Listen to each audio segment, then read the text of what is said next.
Bonjour, bonne journée à toutes et à tous. Nous sommes le 21 décembre 2021.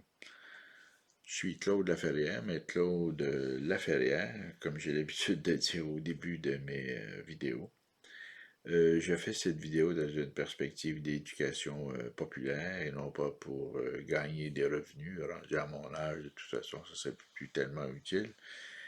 Et voilà, c'est ma contribution, si vous voulez, à l'amélioration du sort de la collectivité. Mon background, comme je l'ai déjà dit, je vais le répéter, 2 bacs, 3 maîtrises, une scolarité de doctorat. J'ai fréquenté l'Université McGill, l'Université de Montréal, l'Université Laval et l'Université de Georgetown à Washington. Comme j'ai fait beaucoup de bénévolat dans ma vie, je continue d'en faire avec ces vidéos.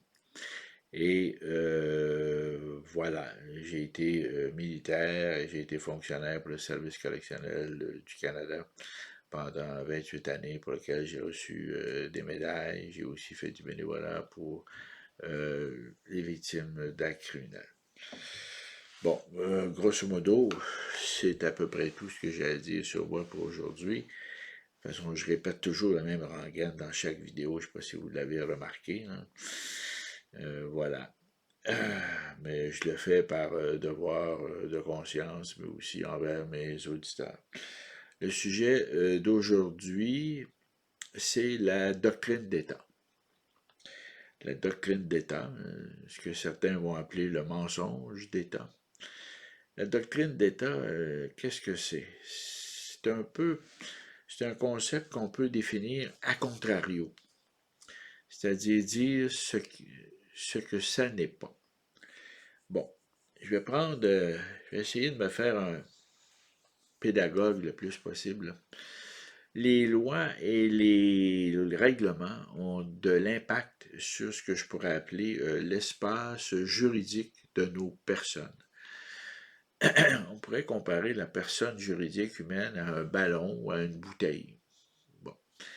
Les lois et les gouvernements ont un impact en ce sens que ça produit des effets qui ont pour effet de remplir la bouteille ou le ballon. Et ce qui reste dans la bouteille ou le ballon, c'est ce qui reste de nos libertés. En d'autres termes, on subit de façon importante les normes et les sanctions des lois et des gouvernements, ce qui fixe des paramètres à notre comportement et vient en quelque sorte limiter nos libertés. Si on prenons pour acquis qu'au départ, sans loi et règlement, on a une liberté complète, on peut dire que la bouteille ou le ballon sont vides, mais au fur et à mesure que le gouvernement adopte des lois et des règlements, eh bien, la bouteille ou le ballon se remplissent et la liberté, ben, c'est ce qui reste. La doctrine d'État vient en quelque sorte combler l'espace laissé par les lois et les règlements dans notre personne juridique. En d'autres termes, il n'y a plus de liberté. Vous avez les lois, les règlements et la doctrine d'État.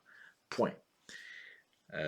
Autrement dit, c'est exactement, là je vais le répéter, là, la doctrine d'État vient combler l'espace de liberté qui nous restait une fois que les gouvernements ont adopté des lois et des règlements. Autrement dit, il n'y a vraiment plus de liberté. La doctrine de l'État nous transforme de personnes humaines je vous dirais, en forme d'écrou, de vis. En bon français, on devient une botte dans une machine d'ingénierie sociale. Ingénierie sociale, ça c'est le mot-clé, qui comporte de l'eugénisme, qui comporte des plans quinquennaux, qui comporte une destinée. Autrement dit, on devient une partie d'une mécanique étatique, puisqu'on a perdu à peu près toute liberté. On comprend très bien que avant l'instauration d'une doctrine d'État dans un pays, dans une communauté, les lois et les règlements nous fournissent des paramètres. Par exemple, si je veux aller m'entraîner, bien, je vais aller dans un endroit aménagé qui peut être une piste cyclable, qui peut être un gymnase. Si je veux si je veux m'éduquer, ben, je vais aller dans une institution publique, une école, une université, etc. Donc, le gouvernement fournit des services. Si je suis malade, je vais à l'hôpital. Si je décide de créer une union avec une autre personne pour fonder une famille, on m'offre des paramètres aussi. Donc, j'ai des choix, n'est-ce pas? Je dispose de choix, même si le gouvernement m'encadre et me fournit des paramètres et dans certains cas peut m'imposer des sanctions. Par exemple, si je commets un excès de vitesse avec ma voiture, ainsi de suite. Avec la doctrine d'État, eh bien là, il ne reste plus grand-chose de la liberté, là, hein, n'est-ce pas? Vous avez les lois, les règlements et la doctrine d'État. La bouteille est pleine, le ballon est plein. Voilà. Donc, tout l'espace qui nous restait est comblé par, tout l'espace de liberté qui nous restait est comblé par la doctrine d'État. Des exemples.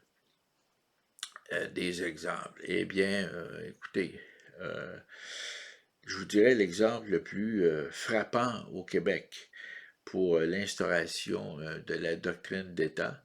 Je vous dirais de façon à contrario et de façon proactive. De façon proactive, je vous dirais, c'est la fameuse loi Mourir dans la dignité, où le gouvernement s'arroge, Mourir dans la dignité, qui est devenu au fédéral les soins de fin de vie, où le gouvernement s'arroge le pouvoir de donner au médecin ou à une personne désignée le pouvoir de mettre fin à la vie. Donc, tout le beau principe de l'inviolabilité de la personne humaine vient de voler en éclats. Évidemment, toute la question du consentement libre et volontaire aussi peut être mis en question, en tout cas va être examiné de près en raison des influences extérieures. Si une personne décède et a un héritage important ou encore avant de décéder, elle est dans un état très précaire et que des millions de dollars sont en cause, eh bien, il peut y avoir des influences néfastes voire criminelle. Donc, on place la personne vulnérable en situation d'une très grande fragilité. C'est la raison pour laquelle il y a tellement de débats au sujet du consentement anticipé, etc. Mais tout ça pour vous dire que ça fait partie de la doctrine d'État et c'est devenu une loi.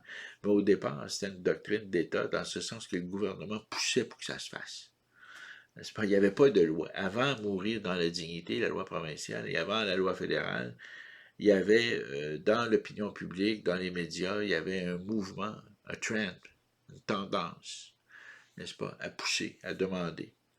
Et tous ceux qui s'opposaient à ça, eh bien, étaient vus un peu comme des pestiférés, hein, des fous de Dieu ou des cinglés ou peu importe. Ça, c'est, je vous dirais, le modèle proactif de la doctrine d'État tel qu'on le vit ici au Québec. Le modèle, je vous dirais, à contrario, c'est tout le dossier de l'avortement. N'est-ce pas? Il n'y a pas de loi sur l'avortement. C'est le free for all, c'est la grande liberté, mais en même temps, c'est tout le principe de l'inviolabilité de la personne humaine qui est remis en cause, toute la question du consentement, toute la question de tout ce qui entoure cet aspect extrêmement sensible de la naissance de la personne humaine qui serait, elle, détentrice de droits. À partir du moment où la personne détend-elle des droits au sens juridique du terme. Donc, ça, ce sont deux exemples que je pourrais qualifier de visibles, perceptibles. Mais dans l'histoire de l'humanité, la doctrine d'État existe depuis belle lurette. Et il y a, je vous dirais, des caractéristiques fondamentales qui nous permettent d'identifier l'existence d'une doctrine d'État. Bon, je vous dirais, les premiers paramètres ont été fixés, je vous dirais, à l'époque post-industrielle. Je ne veux pas remonter trop loin, là, mais je veux rester un peu collé sur l'actualité. Par les deux, je vous dirais, les deux grands prêtres de la doctrine d'État, que sont Joseph Staline et Adolf Hitler. Joseph Staline, avec ses plans quinquennaux, la, comment est-ce que je pourrais dire, des plans de développement économique sur une période de 5 ans, qui faisait en sorte qu'il n'y avait plus d'économie privée. Hein. Tout ce qu'on pouvait, tout le domaine de la propriété privée tombait sous le contrôle de l'État. Bon, c'était la solution de développement qui a été une catastrophe. On l'a vu dans le cas de la collectivisation des fermes, les kolkhozes. La Russie, dans la période de l'avant-guerre et de l'après-guerre, a vécu des famines absolument épouvantables. On l'a vu dans la construction du trans-sibérien où on a déplacé des populations pour monter des rails. Les travailleurs étaient sous-alimentés. Tout le dossier a été bien documenté par l'écrivain Alexandre Solzhenitsyn et le physicien Sakharov. Donc, on s'aperçoit que ce qu'on appelle doctrine de l'État, c'est lorsque de grands projets économiques, c'est-à-dire sous le couvert de l'économique, s'arrogent complètement les libertés individuelles et la personne devient simplement un boulon dans une machine économique, politique, sociale, voire militaire, qui sert en quelque sorte les intérêts d'un establishment. Et dans le cas des pays communistes, mais ça je vous l'ai déjà expliqué, hein, vous avez l'Assemblée générale du parti, vous avez le Politburo, le Hard Bureau qui fixe les différents comités, et vous avez la sécurité de l'État qui peut prendre différentes formes, le KGB, SVR, FSB, etc. Bon, et qui s'occupe de faire la répression. Et le point important, tant pour le régime hitlérien que pour le régime stalinien, c'est la peine de mort. Vous obéissez ou c'est, voilà, c'est aussi simple que ça. Et il peut y avoir une répression absolument assez épouvantable. Donc, la doctrine d'État, c'est ce qui vient combler l'espace de liberté chez les personnes dans un contexte de développement économique très serré, voire de conflits militaires ou politiques ou civils. Bon. Le but, évidemment, de la doctrine d'État, c'est d'instaurer le mot clé, que ce soit dans un contexte de conquête ou dans un contexte d'establishment, hein, c'est-à-dire d'ordre établi. C'est-à-dire à l'intérieur du pays comme à l'extérieur du pays. À l'extérieur du pays dans un contexte de conquête, à l'intérieur du pays dans un contexte d'establishment. C'est-à-dire lorsqu'un ordre établi veut vraiment mettre fin à toute dissidence, à toute opposition, de façon à ce qu'il y ait un seul discours. Voilà. Donc, le mot-clé, c'est le mot contrôle. Contrôle. Et il faut comprendre que le contrôle, c'est ça qui va déterminer, qui va en quelque sorte être, je vous dirais, l'arbre à cames, je vous dirais la colonne vertébrale de l'État fasciste ou de l'État qui se fascise graduellement, parce qu'un État, les États ne deviennent pas fascistes du jour au lendemain. C'est pas comme la génération spontanée des microbes quoi, avant l'époque de Pasteur. Là, hein, ça apparaît pas comme ça. Là, bon, ça gruge. Hein, les petits pas. Les petits pas, la méthode chinoise, hein, des petits pas, graduellement. On avance d'un pas, deux pas, on recule de trois pas, on avance de quatre pas, on recule d'un pas, on avance de deux pas. Tout ce que vous savez, si vous n'avez plus de liberté du tout, là, et là, vous êtes sous contrôle, vous êtes devenu un boulon. Un boulon dans une machine de guerre, une machine de répression, une machine politique, une machine économique. Donc le contrôle, ce qui a pour effet éventuellement de faire disparaître la propriété privée, le libre marché, ou encore de l'encadrer de façon tellement importante que finalement c'est une farce, quand par exemple un gouvernement distribue des subventions, crée toutes sortes de programmes d'intervention économique, etc., à ce moment-là, il y a les entreprises qui bénéficient des bonbons de l'État et il y a ceux qui sont privés des bonbons de l'État. Fait que ceux qui bénéficient des bonbons de l'État écrasent ceux qui n'ont pas les subventions de l'État. C'est ce qui fait qu'en bout de ligne, l'État contrôle tout. C'est pas tellement compliqué, n'est-ce pas? Donc, c'est pas nécessaire d'avoir une révolution de type maoïste, hein, la révolution de 49 qui a mis Mao au pouvoir. Faut dire que le dossier chinois avec Mao avait débuté je dirais 20 ans auparavant, parce que durant la Deuxième Guerre mondiale, Mao et Chiang Kai-shek ont travaillé ensemble pour lutter contre les Japonais, qui étaient une autre puissance fasciste, soit dit en passant. Hein? Bon, qui avait aussi une doctrine de l'État extrêmement forte. Là. Donc, vous avez deux puissances qui se sont affrontées durant la Deuxième Guerre mondiale. Et après la Deuxième Guerre mondiale, eh bien, Mao a consolidé son pouvoir et s'est débarrassé de Chiang Kai-shek, qui l'a, en quelque sorte, disons, Chiang Kai-shek a fui, je m'en allais dire déporté, là, il n'y a pas eu une déportation. Là. Il a fui vers Taïwan pour pouvoir pour sauver sa peau avec les nationalistes. Bon, voilà. Mais là, je ferai pas, j'ai pas l'intention de revenir sur l'histoire de la Chine parce que je vais faire une vidéo spécialement là-dessus. Mais simplement pour vous dire que Staline, Mao, Hitler, tous ces gens-là, ces personnages sinistres de l'histoire politique, ont inspiré le monde industriel. Parce qu'il ne faut pas oublier une chose quand même, c'est que le chaos créé par 1917 va faire en sorte que les oligarques industriels d'Europe, les monarchies d'Europe vont fortement réagir. Ce sont elles, ces monarchies, ce sont eux, ces industriels, qui vont précipiter Adolf Hitler au pouvoir. Adolf Hitler qui va bénéficier d'un bagage de sympathie extrêmement important aux États-Unis, en Angleterre, au point qu'Édouard VIII va abdiquer le trône. On va tout mettre ça sur le dos de Mme Simpson, mais ça, c'est de la bullshit médiatique. Parce que la vraie raison de l'abdication d'Édouard VIII, c'était sa position par rapport à l'Allemagne. On le voit aujourd'hui que la monarchie, dans le cas de Charles et Mme Parker Bowles, la monarchie s'est montrée très flexible. N'est-ce pas?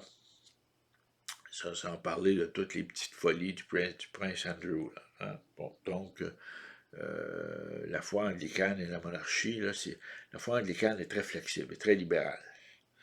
OK? On n'est pas dans le catholicisme ultra-conservateur de Pie X. Hein? On n'est pas là-dedans. Là. On n'est pas là-dedans. Donc, je reviens donc à cette idée de la doctrine d'État. Donc, la propriété collective des moyens de production ou encore une intervention extrêmement importante de l'État dans les affaires du privé, comme à l'époque du New Deal de Roosevelt, où Roosevelt a finalement fait une entente avec Ford pour éviter, mettre fin à des conflits de travail, forcer Ford à négocier des conventions collectives, entre guillemets, c'était pas vraiment enfin, une désentente avec les syndicats, et lui va bâtir les autoroutes, et Ford va augmenter ses ouvriers pour leur permettre d'acheter des modèles T, pendant que Rockefeller va fournir le pétrole. Bien, ce modèle-là, automobile, pétrole et bitume, c'est une photocopie du modèle allemand. OK? Enlevons le mot nazi, ça fait peur à bien des gens, ça, le mot nazi. Prenons les valeurs du nazisme, à savoir le développement industriel, de la mobilité. Ça a une marque. Parce que les Allemands vont développer l'hélicoptère, les Allemands vont développer l'avion à réaction, la fusée V1, V2. Von Braun va créer la NASA littéralement avec le gouvernement américain après la guerre. N'est-ce pas? Donc, il faut être très réaliste. L'État totalitaire, fasciste, a des racines profondes dans le monde industriel. C'est une façon de lutter contre le bolchevisme. Sauf que, c'est paradoxal que ça puisse paraître, là, c'est des renversements de l'histoire.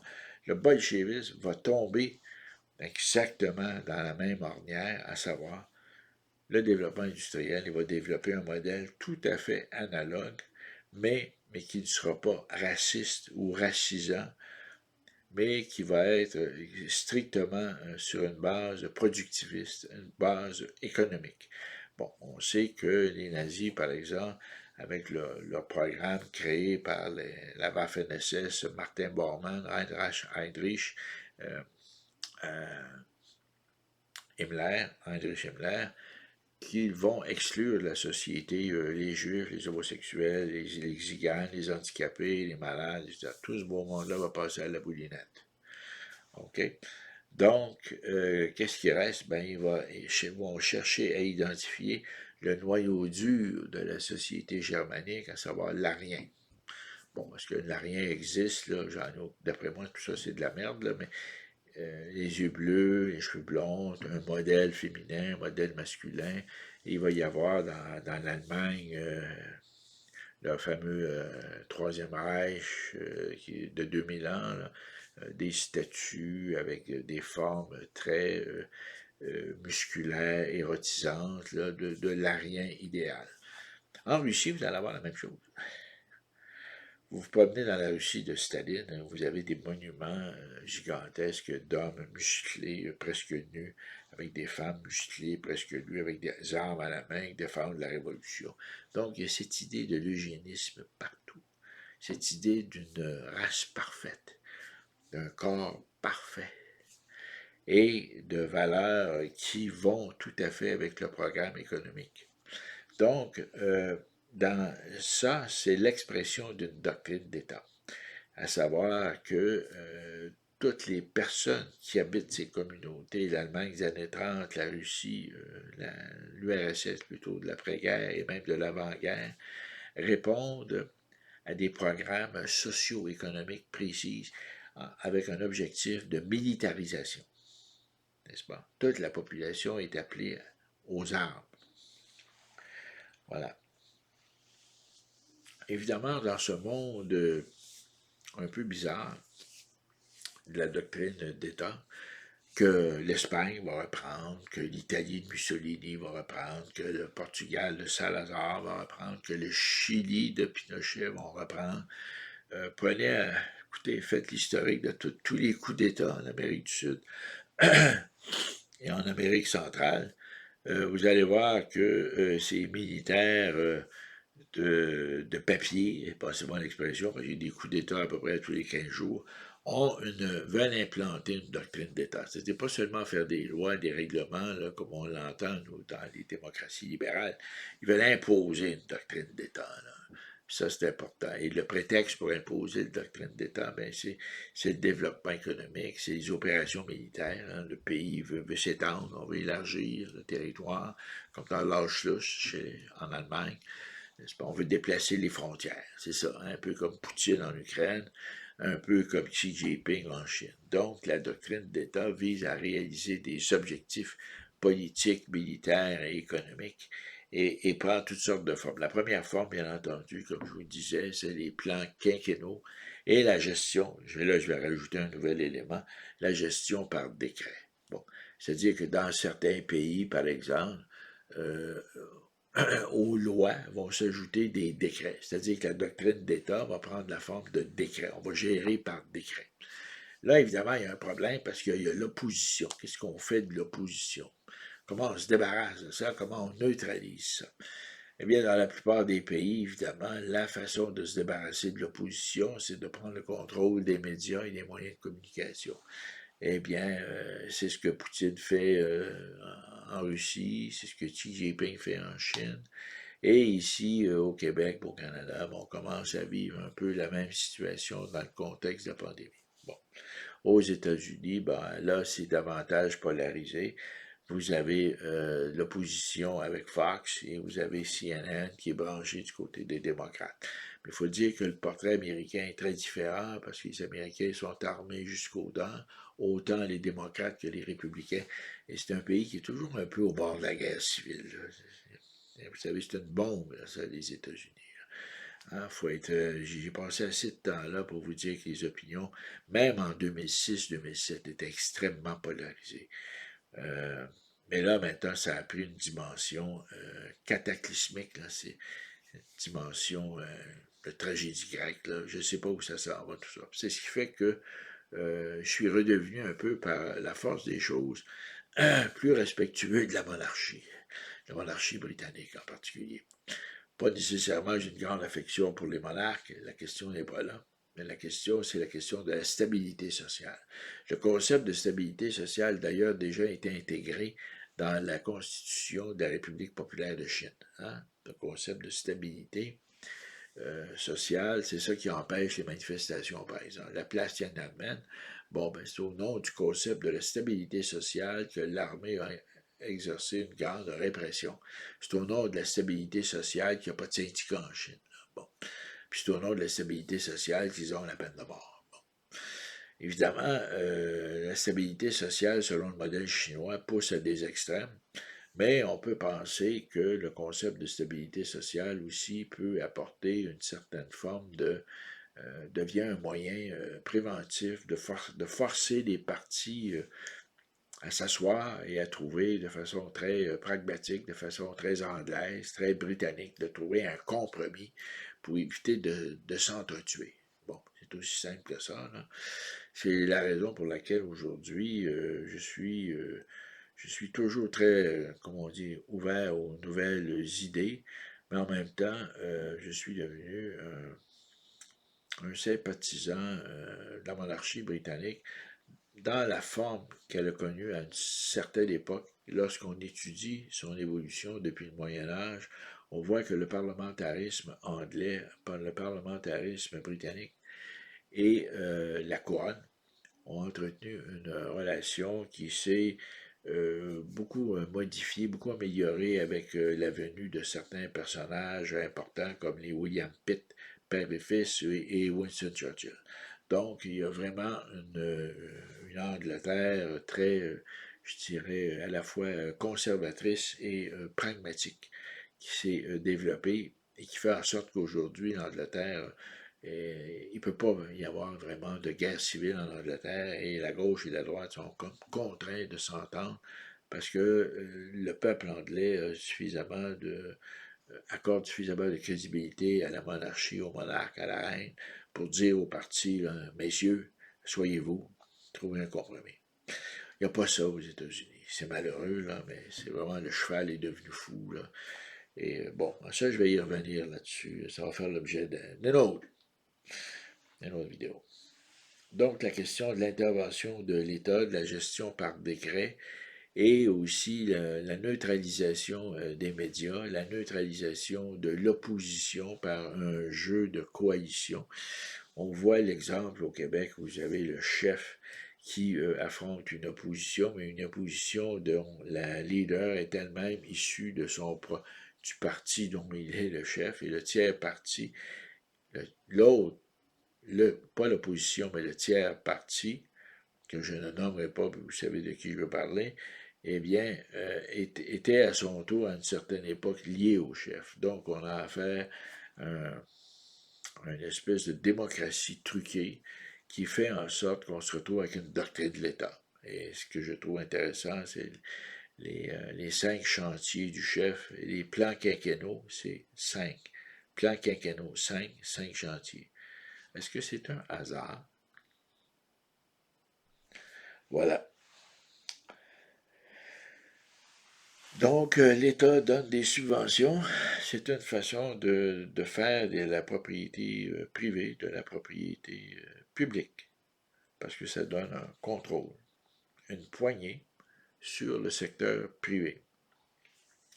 Roosevelt avait commencé ça avec son New Deal. Il ne faut pas se le cacher. Là. Roosevelt, en acceptant de construire d'immenses autoroutes pour, en quelque sorte, rétablir la paix industrielle dans l'industrie de l'automobile, qui avait absorbé les travailleurs de la construction des années 20 après le crash de 1929, eh bien, ça a vraiment été, si vous voulez, un push majeur dans le développement de la société post-industrielle à ce moment-là.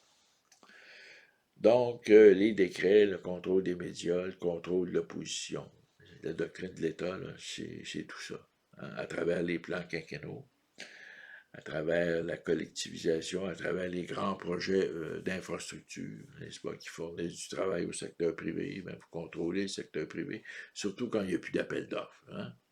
Bon, en pandémie, il n'y a plus d'appel d'offres, sauf erreur.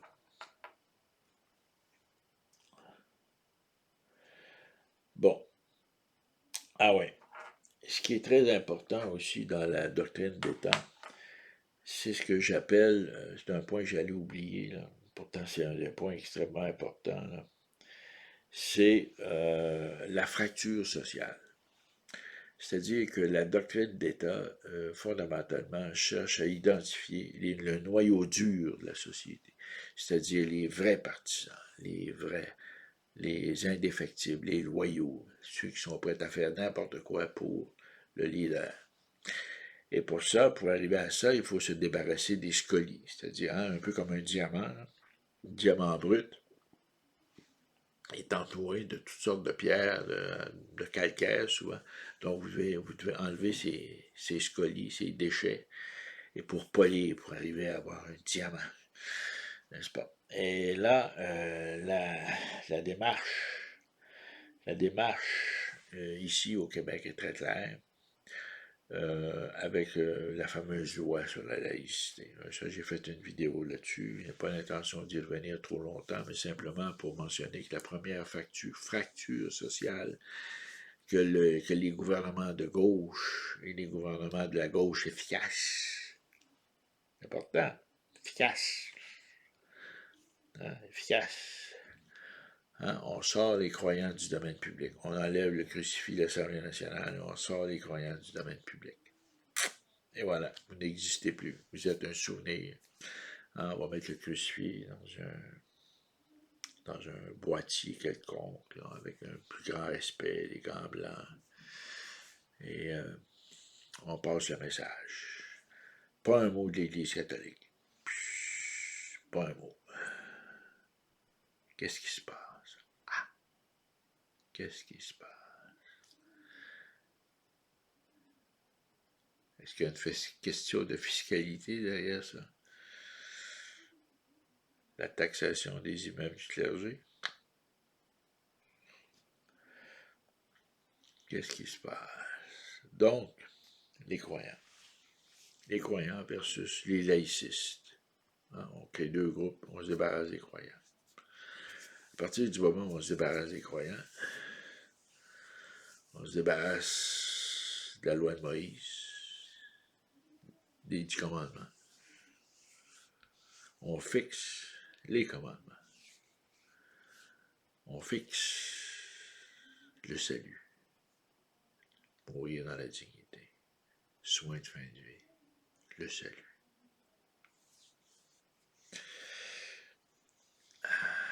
Oui. Et là, on se retrouve avec une autre expression, la doctrine d'État. Est-ce qu'on fait des anglophones et des communautés ethniques? On réforme la loi 101. On identifie Québécois de souche, les autres. Ça n'arrête pas. Une autre fracture sociale. Donc, deuxième fracture sociale. Troisième fracture sociale. Les vaccinés, les non-vaccinés. Les non-vaccinés, hein? On voit ce que les journaux, un journal en particulier, ce que certains chroniqueurs en pensent. Ouh, un flot de propagande haineuse. Qu'est-ce que la police fait? Rien. Rien. La propagande haineuse à pleine page par des chroniqueurs bien connus. Est-ce que la police bouge? Nada. Directeur des poursuites pénales et criminelles? Nada. Milieu académique? Nada. Milieu de la magistrature? Nada. C'est ça la doctrine d'État. Le silence. Voilà. Ensuite, il y a l'objectif de tout ça. La mission de tout ça. Renforcer le pouvoir du chef. Qui là, à ce moment-là, une fois qu'il a convaincu et vacciné son noyau dur, va pouvoir déclarer unilatéralement l'indépendance du Québec. Et voilà. Avec un vote presque unanime de l'Assemblée nationale, y compris de nombreux libéraux. Oui, parce que le programme de l'opposition, s'il en existe un par rapport à la monarchie, par rapport à la Fédération canadienne, il faudrait qu'on me le dise. Parce que je vais vous avouer que cette stratégie, cette doctrine d'État du chef a fait de moi, que ça plaise ou non, un monarchiste convaincu. Seule la couronne peut arrêter le chef. Seule la couronne. Voilà. parce qu'on est confronté à une doctrine d'État. Il en va de même de la mobilité des personnes. Les différents décrets adoptés par le gouvernement depuis 2 ans limitent l'accès à l'Église, notamment,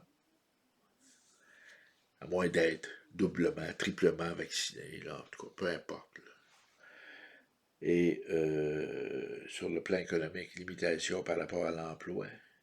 Donc, on s'assiste à une paupérisation, un appauvrissement d'un pourcentage important de la population qui est exclu. Donc, on fait de la fracture sociale, hein, qui prend de l'importance, qui devient en fait dramatique pour les familles, pour les individus. Évidemment, comment sortir de tout ça?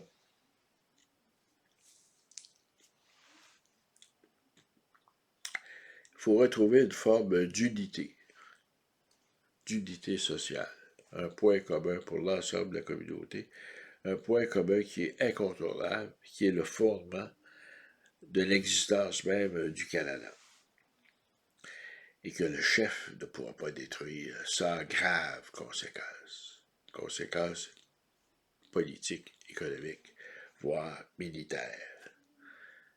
Car nous devons tous, quand je parle de nous, je parle de eux, ils doivent tous prêter serment à la couronne.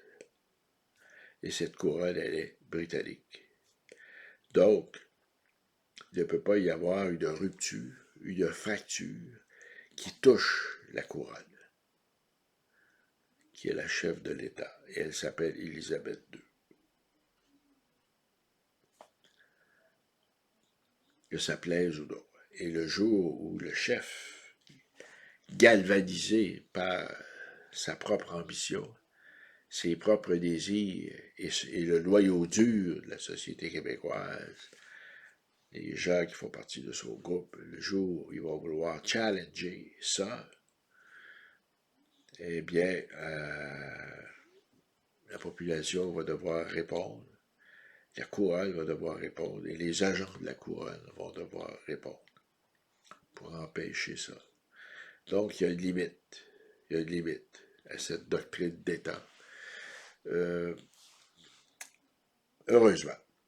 Heureusement. Parce que dans certains pays, il n'y en avait pas de limite. En Allemagne, il n'y en a pas eu de limite. Hitler a amené toute la population allemande dans son aventure complètement folle, ce qui a amené la destruction d'une grande partie de l'Europe.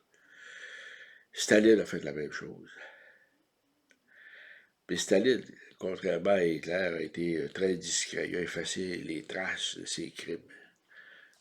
Hein? Joseph Staline avait une attitude un peu mafieuse. Hein? Il a effacé les preuves. Les Allemands, eux, sont tellement perfectionnistes qu'ils en étaient imbéciles. Ils gardaient des dossiers sur tout. C'est ce qui a permis, après la guerre, de créer le tribunal de Nuremberg, par exemple, et de faire condamner les chefs d'Asie. Donc, pour moi, le symbole de la monarchie